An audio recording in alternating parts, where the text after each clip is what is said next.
with demand expected to come back, the question remains, does this mean the economy is back on track? Companies now, after experimenting with offshore in places like India, Philippines, and Poland, want to bring those jobs back. We invest in the U.S. We're the biggest exporter in the country. In the cycle we're in right now, we're creating jobs. From Radio America, it's Neil Asbury's Made in America, the show that explores American industry, large and small, and promotes American-made products everywhere. Put Neil Asbury's Made in America to work for you. A very big welcome to you today. I'm your host, Neil Asbury, together with co-host Dr. Rich Rothman. So, Rich, this is a crazy, crazy world that we live in. And we got a great show today, and we're going to talk about a lot of really important things, a lot of headlines, a lot of topics this week that have huge impact on our jobs. But one of the things that really stuck out to me in this world of impeaching the president, and, you know, of course, that's picking up steam in the House, that the GOP continues to break all kinds of records on fundraising. I mean, they are so far ahead of where Obama was at this point, and he was breaking all kinds of records. So isn't it incredible that you have a president that is most likely going to get impeached in the House, and yet the GOP is raising money at, like all get out? So, I mean, what is that? I mean, are these people who are sending in all this money and all this cash coming from people who think that he's going to lose? Well, that's the whole point. And the point is that the more they do this, the more people realize how biased and parochial the entire DNC is, and what a kabuki circus, kabuki theater, this whole impeachment process, if you call it that, is. It's not really a process because it was never voted on. It's not really a whistleblower because it doesn't fit the guidelines for a whistleblower. But having said all of that, the good news is that $27.3 million was raised by September by the Republican Party versus the DNC 6.9 million. Now, an important point to remember is that the RNC is carrying, Neil, no debt. They have no debt, probably because Trump runs it. Well, if you got that amount of money, you don't need to borrow any. No, it's Trump. The DNC, on the other hand, is carrying about $7.2 million worth of debt. So it's just an amazing amount, and they're well over $300 million at this point for fundraising, and the campaign's not even started yet, at least on the Trump side. Incredible. Hey, but in California, we love California. California is got all kinds of good things happening, but they got some things there that are not so good happening. And in the California, such a high-tech place and really the cradle of the high-tech industry in the world. I mean, where it really all comes from, where it all originated from, and still the best innovation is coming out of California. Amazing. But they can't keep the electricity on. They can't keep the electricity on. It kind of reminds me of living in Southeast Asia for many years and all of the rolling blackouts that we had. Just because, either they couldn't produce the electricity or they couldn't get it to the consumer. And yet now this seems to be happening in California. So what is up with that? Let's bring in our first guest, Rich, Nick Loris from the Heritage Foundation, and talk about these intentional power shutoffs in California. Nick, welcome to Made in America. Well, thank you for having me. So, Nick, I lived in Southeast Asia and owned manufacturing facilities and was running a business there, had nearly 1,000 employees. And I got to tell you, when you don't have electricity, it is, they called it brownouts, but it was really blackouts because you can't see anything. It's dark. You can't do anything. Neil, they don't call it that. They call it the 19th century. Right. And here we are in California. I mean, we expected that in a place like the Philippines, but you don't expect it in a place like California.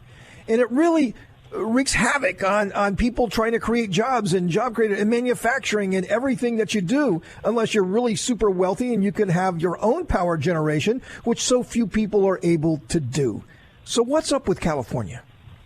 Yeah, that's right. And obviously they're dealing with some unfortunate circumstances right now with huge gusts of wind. And so even though PG&E is taking the necessary steps to shut off power to prevent the wildfires from exacerbating and doing further damage, it is very frustrating if you are a business owner and you have to stay at home. You have to keep your employees at home because there's no reason to come to work because people aren't going to buy your products if you can't keep the lights on or power your business. And Nick, unfortunate situation. I live in a place in South Florida, and we have all of our electricity underground. It's all underground. So because we have hurricanes here, and you have a hurricane, that's right. All the transmission lines, the transformers, everything, they get fried, and you got to do something about it. So they didn't kind of predict this and design with this cradle of high tech. They couldn't design around this. No, they can, and I think even more frustrating than that is that PG&E knew for years that their transmission system was dangerously outdated. It's nearly 20,000 miles of transmission lines that were outdated, that needed to be either upgraded or replaced entirely, that the steel towers needed to be upgraded or replaced entirely. The Wall Street Journal did a fantastic expose on this back in July that demonstrated that PG&E just neglected to upgrade a lot of these transmission lines that, if updated, even if they were above ground, could withstand some of these wind conditions and kept the power online. And so this is real frustrating, and I think it speaks to the systemic problem with California's energy policy, and especially with regulated utilities that are monopolistic in nature, is that you don't have competitive forces driving good investments. Instead, you're just passing the cost of regulations on to ratepayers rather than making the necessary system upgrades that would result if we had more competitive forces in electricity markets in places like California. Well, that's nice, except in Florida, we only have basically two power systems in the whole state. Most of the state, at least from mid-state down, is Florida Power and Light. That's all we have in South Florida. Short of that, you're using the Energizer Bunny. And we get high winds. We get. Listen, I live on the ocean, so I get winds all the time. But we have the ability to mitigate that with the proper facilitation of 21st century wires and poles and transformers. And I mean, it's really changed dramatically because we're really good at it. We've gone through a lot of hurricanes after Andrew, when we really got hurt. We changed the rules, regulations. It really comes down to me, corporate moronic behavior, because they know what they can do. They can do it. And I don't quite understand how bringing somebody else in would do it. They're the person who needs to do it. The state needs to make them do that. But let me ask you another question. Why do we have these wildfires as a result of PG&E, who for some reason I just keep thinking of Evan, Brockovich, the movie. But why? I'm thinking of that. And all right, so it was the water. But why? Is that because that the state of California doesn't take care of the foliage? Because the state of California doesn't clean up the dead foliage that's all over the ground and that's easily ignited and causes some of these fires? Do you think any of that is part of the cause? Oh, absolutely. And it's really a number of variables at play here. But I think the mismanagement of both the federal and state forests in California have exacerbated the problem and essentially created a kindling for wildfires like this. And if you combine that with bad management at PG&E that failed on multiple occasions to update these lines, with extraordinary weather conditions, whether it was historic droughts in previous years or extreme winds that make these transmission lines susceptible to falling down and creating these fires, there's a lot of blame to go around. I think primarily it lies with the company PG&E, but also the state and federal regulators who have led to the improper management of our forests and federal lands broadly, not just in California. Well, California is obviously the land of taxes and regulation, and you would think with the Californians really getting hosed on taxes, at every level. I mean, the federal, the state, the local. I mean, California, a highly taxed place, highly regulated place, in that they can't provide electricity to hundreds of thousands of their citizens. It's absolutely bizarre. So what is the solution? I mean, what is the private economy solution for what's going on in California? Well, again, I think if you subject PG&E to competition over the long run, you would get much better results that incentivizes better investment in transmission lines. You could even see investments in different type of energy infrastructures, whether it be microgrids or battery storage, which are a long ways off now, but do have promise. And if you do have one company running everything that has been incentivized more to play to California's rules and regulations, as well as follow green energy mandates and take advantage of a lot of the green subsidies in California, and have been disincentivized to actually maintain the 20,000 miles of transmission lines, you need to open it up to competition. Hey, Nick, that's great. I mean, you've recently published a piece, Breathe Free, Capitalism Helps Protect the Environment. You know, so many people on the left think that it's only the progressive ideas protect the environment. Do you have a moment to stick around with us and talk about this? Absolutely. Happy to. Hey, we're on with Nick Loris from the Heritage Foundation. We're going to talk about how capitalism helps protect the environment. You don't want to miss it. Made in America.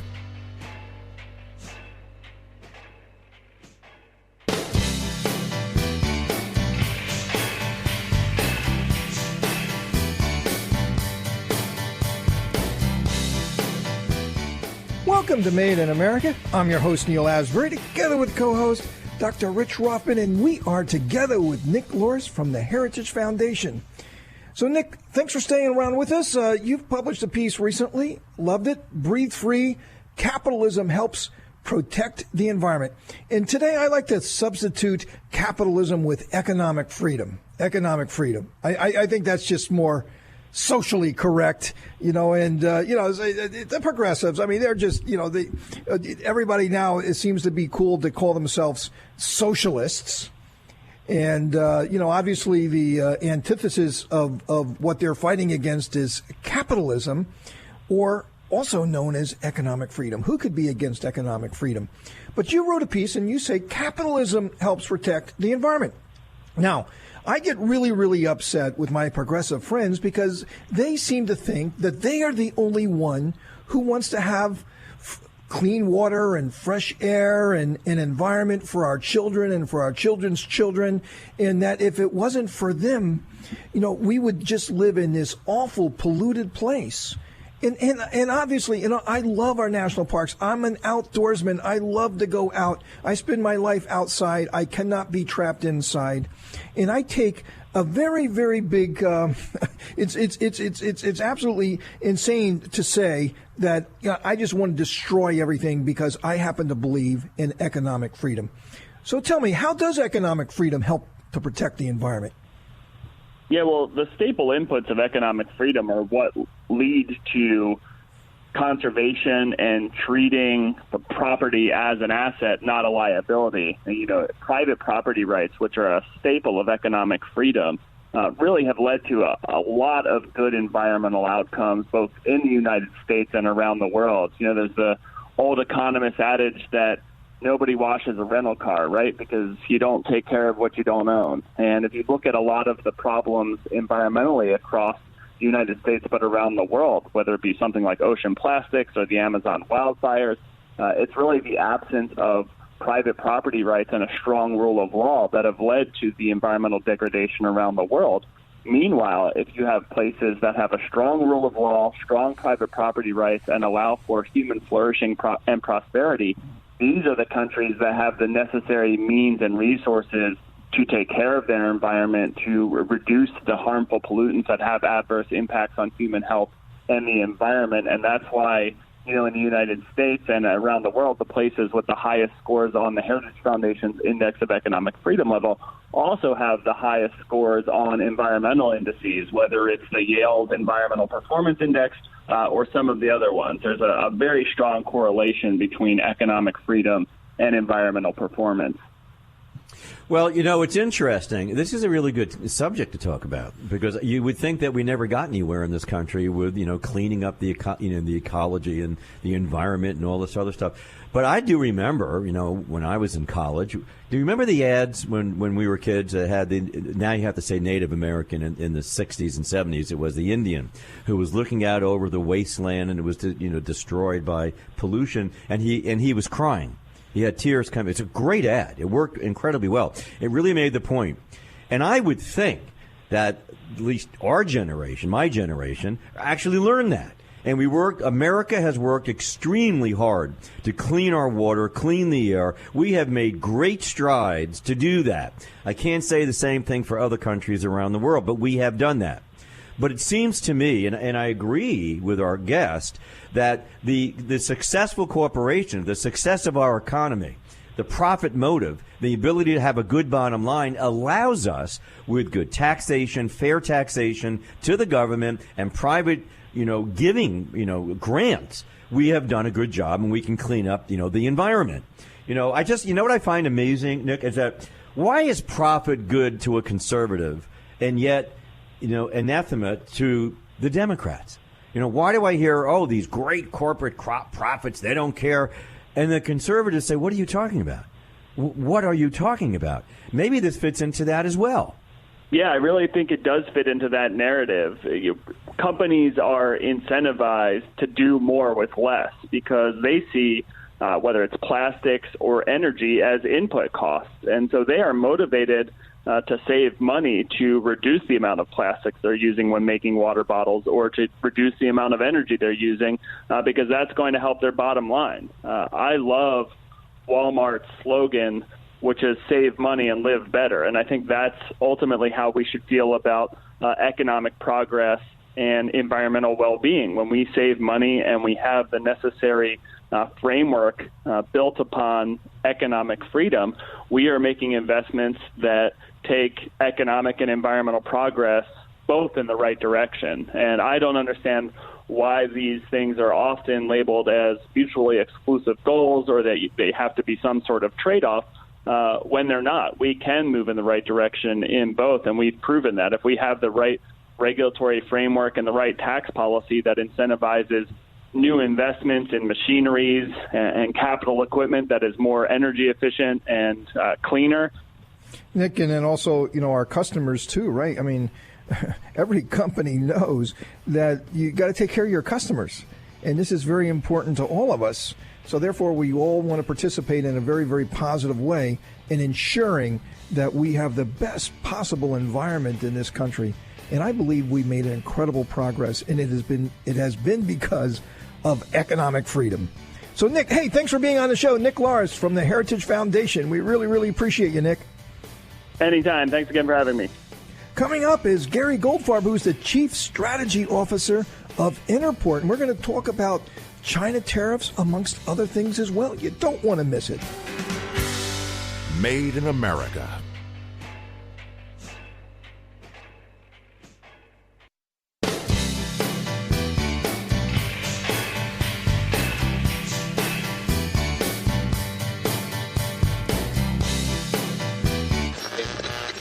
Sharply higher at the open, stocks continued to perform well over the course of the day Tuesday. And I think that bodes well here over the next couple of years for having bigger demands coming to this country. Now, more of Neal Asbury's Made in America. Welcome to Made in America. I'm your host, Neal Asbury, together with co-host Dr. Rich Ruffin. Well, Rich, we were just talking about economic freedom. Economic freedom, my most favorite topic, and how it is economic freedom that is the key for a clean environment. Absolutely. Economic freedom does so many good things. Job creation, lifting people out of poverty, lifting the middle class to where they can be incredibly financially successful and to realize their American dream, whatever that dream is. Everything has been made possible in this country because of economic freedom.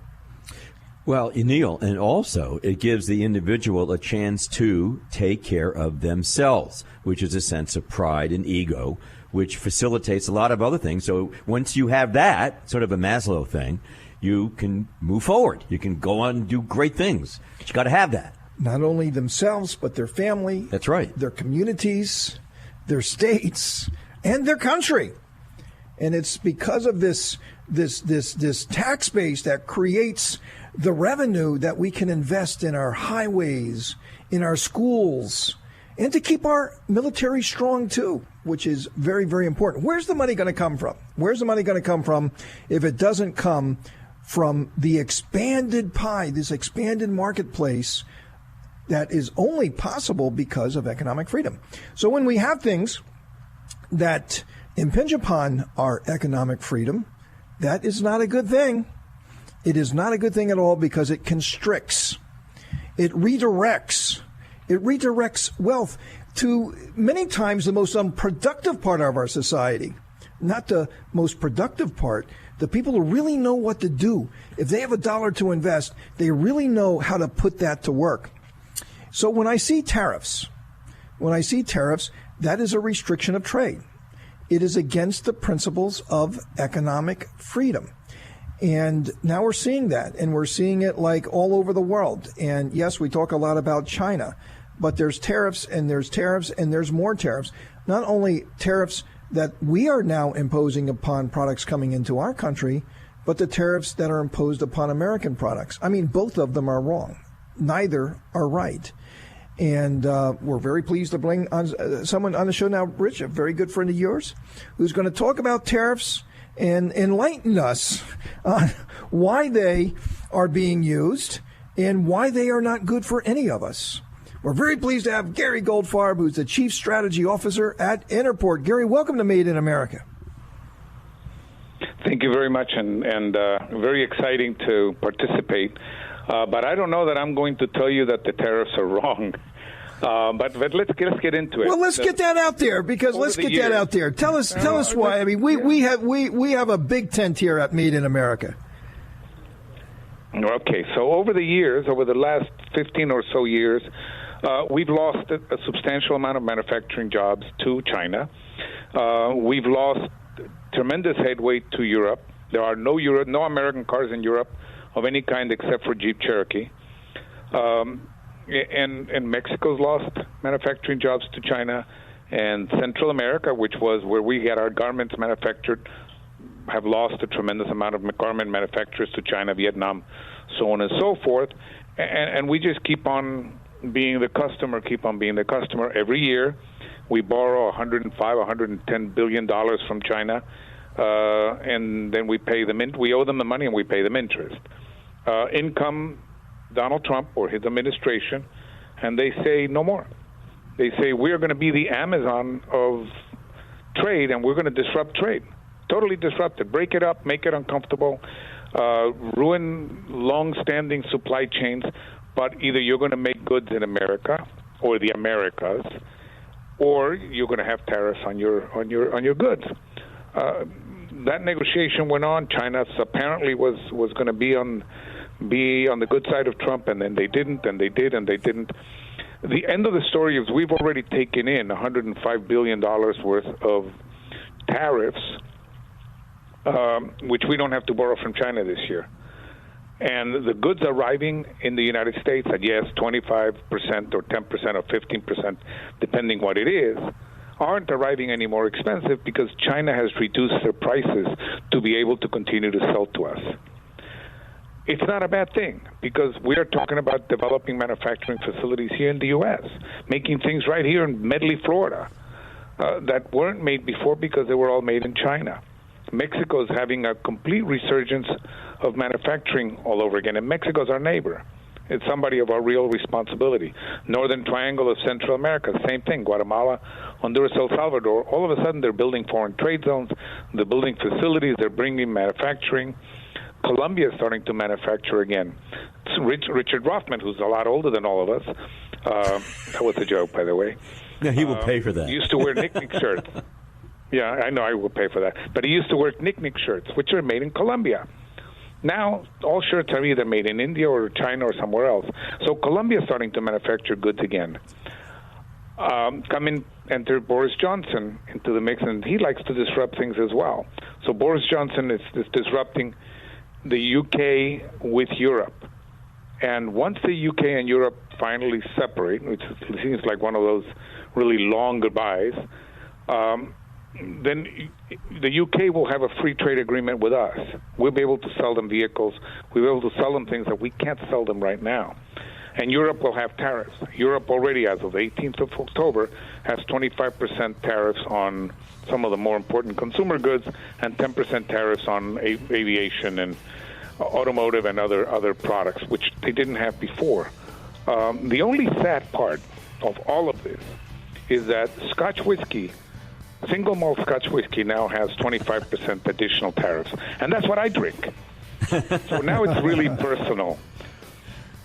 But hey, Gary, we got to take a quick break. We're talking with Gary Goldfarb, who's the Chief Strategy Officer at Interport, together with co-host Dr. Rich Rothman. Still a lot more to cover. You don't want to miss it. Made in America.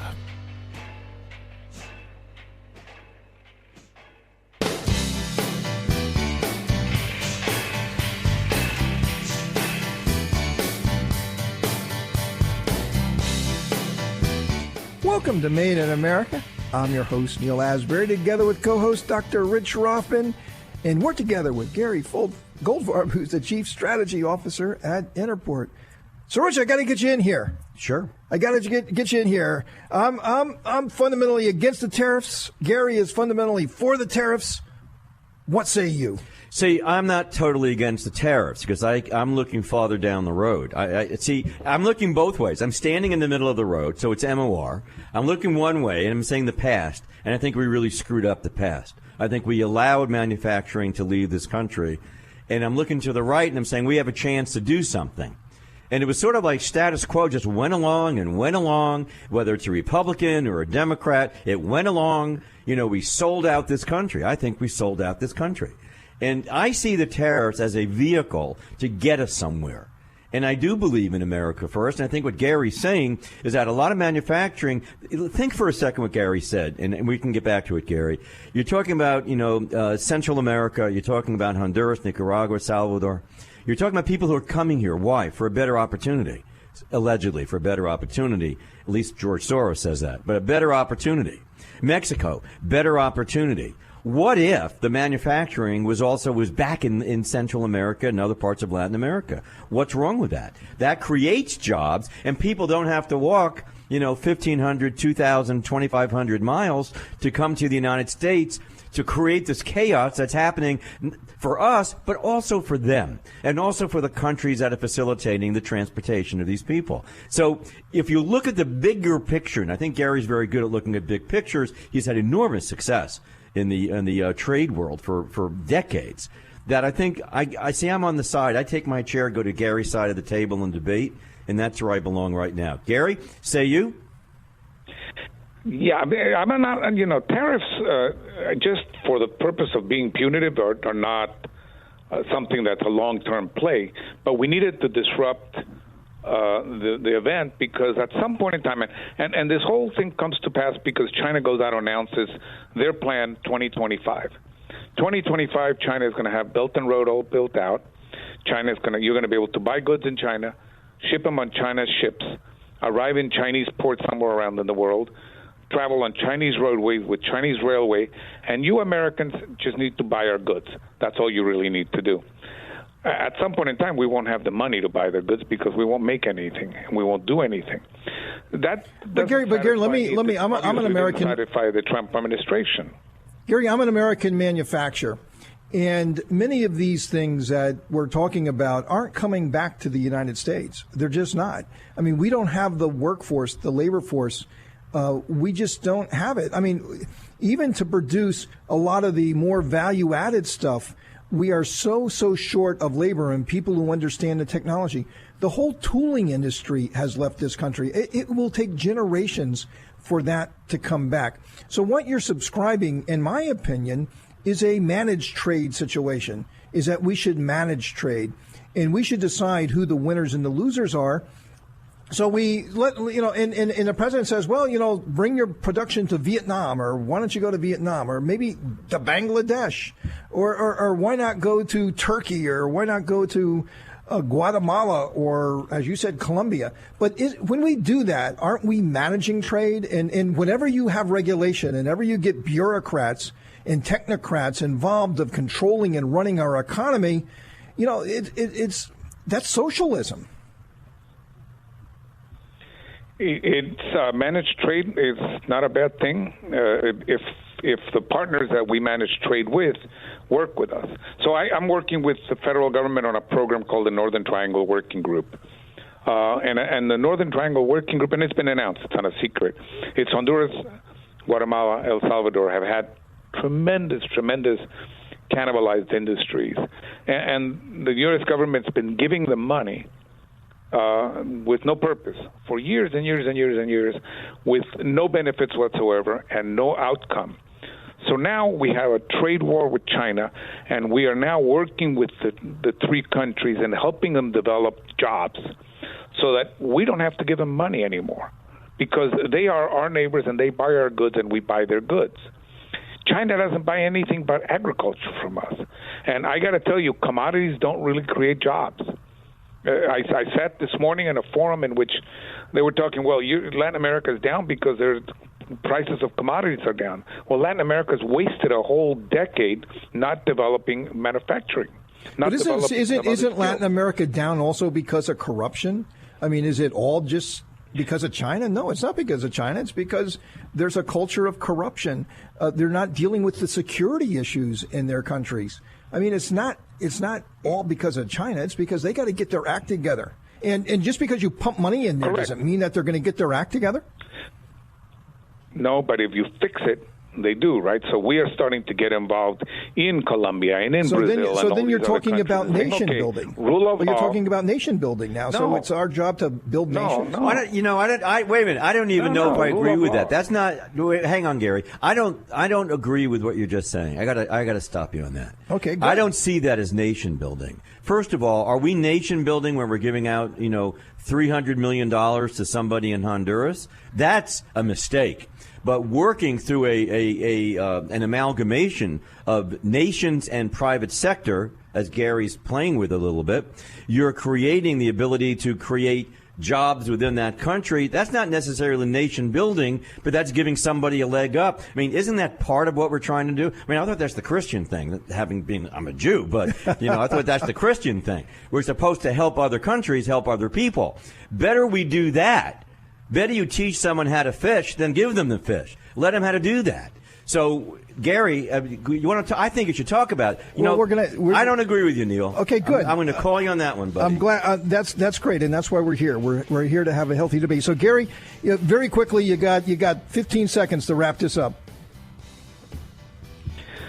Trade is good as long as trade is fair. If not, tariffs, and let's take care of our people in our hemisphere. America's for the Americans. Okay, very good. Hey, Gary, thanks for being on the show. We look forward to have you back. Gary Goldfarb, Chief Strategy Officer at Interport. Stick with us. Dr. Rothman and I are going to have some final thoughts for the day. Made in America.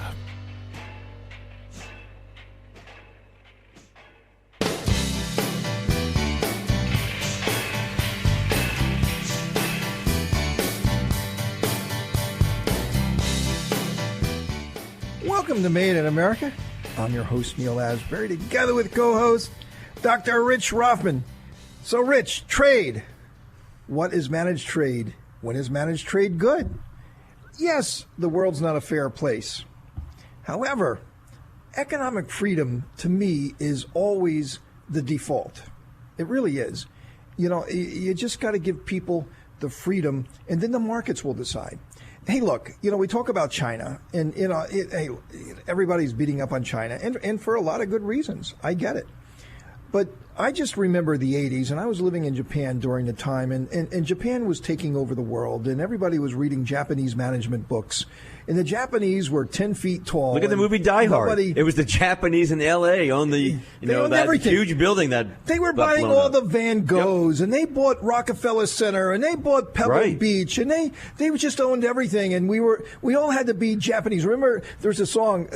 Phil, our producer, will love this. The Vapors, Turning Japanese. Everybody was turning Japanese, right? And everyone started eating raw fish. Go figure that out. I thought it was the only the Jews eating raw fish with gefilte fish. But no, it was the Japanese who did it. So sometimes I think if you are going, and by the way, Japan was all about managed trade. I mean, if you wanted to look at the poster child of managed trade, you would first see the Japanese. It does not work. Managed trade doesn't work. It will ultimately fail. It will fail. It will fail. It will fail. And therefore, the Chinese will fail because it's all about managed trade. You can't manage trade. Ultimately, economic freedom will win. All right, now let's take your economic freedom. I spent 27 years in and out of Latin America. I've been all over. I've been in every country practically in Latin America. All right, and including Colombia in the bad days. And you go into you don't want to go there in the 90s. Salvador, Honduras, and Nicaragua, and you go down there and you say, economic freedom, baby, go at it. Here's a rule book. Go figure it out. They can't do it. Not going to happen. But if you can go down there, because of their governments are so corrupt. But wait a minute. Okay. But instead of giving money to the government, if you can come in the private and public sector and help establish the ability to have manufacturing, to create jobs, they cannot do it on their own. It will not happen. It has to somehow be created and taught and explained and handed over. Now, I don't know if that's falling under the guidelines that you're talking about with, rebuilding a country. I don't know if they're going to call it exactly what you want, but someone has to show somebody. Someone has to help create it. And maybe along with that, by creating the ability for people to do something, politics change. Well, let me tell you, Rich, and I've lived in developing third world countries, whatever you want to call them, and I can tell you that these strong-arm, monumentally corrupt governments I don't disagree have with that. Their hands in everything. I don't disagree with that. Anything you bring into that country, they will get their share. Well, maybe if we had more time, then we can find out from Gary how they facilitate that. Because I don't think they're going to go in there with all these billions of dollars that they're putting together and say, okay, guys, hey, by the way, you're the guy, because I can tell you're killing this other man. You're the guy, you're the dictator. All right, we'll give you the money. I'm sure you'll know what to do with it. I don't think it's going to go that way. Maybe we need to find out. Yeah, but that's fact-finding. But, that land is going to be there, and you can't pick up the land and take it somewhere else. And if that's the case, again, these corrupt dictators will ultimately find a way to enrich themselves. And so here it is, Rich. Unless you deal with the culture of corruption, that is the root cause of the poverty, right? It is the sinister enabler of the poverty and the dire situation they're in. So if you don't deal with the corruption as the root cause, you're not going to fix it. You won't. But maybe, Uncle Neal, maybe it's a parallel path. Two things that have to be done. One is education and the creation of working with the population, and the other is trying to deal with the government. Now, it looks like right now the Trump administration is getting agreements out of Central America because the flow of people come. Have you noticed that there aren't any caravans right now? But Rich, things are changing. But Rich, what you're not seeing is how much American money went into those governments and who is getting access to that funding. But that's what we're going to find out. You're the conspiracy guy now. I am a conspiratorial person. I knew every line from Mel Gibson in the movie Conspiracy Theory. I'm the guy. I get that. But I'm telling you that people can't do it on their own. They need a leg up, and this is not a bad idea. But we should do some fact-finding and find out how it's done. And, folks, that is what we are going to do right here at Made in America. We're going to do some fact-finding. But unfortunately, we're out of time, Rich. But we're going to be back again next week for another adventure of Made in America, where we never stop fighting for your jobs.